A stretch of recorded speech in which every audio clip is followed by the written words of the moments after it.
Hello welcome to Andhraprabha. నేను మీ Hema. Vijay political entry ఇచ్చారు.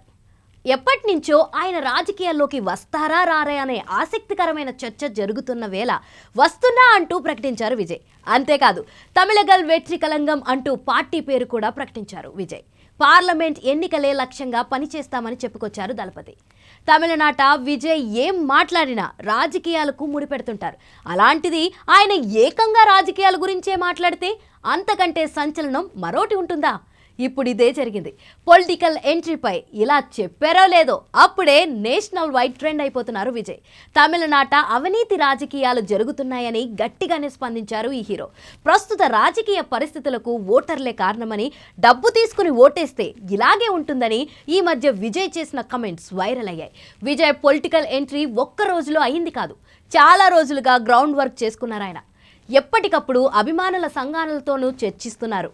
టైం తీసుకుని ఇప్పుడు నేను రెడీ అంటూ రంగంలోకి దిగారు విజయ్.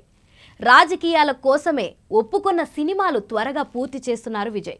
ఇదిలా ఉంటే తమిళనాట కరుణానిధి, ఎంజీఆర్, జయలలిత లాంటి లీడర్స్ అందరూ సినిమాలో నుంచి రాజకీయాల్లోకి వెళ్లి జెండా ఎగరేసిన వాళ్లే. ఇప్పుడు విజయ్కు తమిళనాడు అనే సెంటిమెంట్ కూడా బలంగా ఉంది. కరుణానిధి, జయలలిత చనిపోయాక ఏర్పడిన రాజకీయ శూన్యతను విజయ్ క్యాష్ చేసుకుంటారా లేదా అనేది చూడాలి.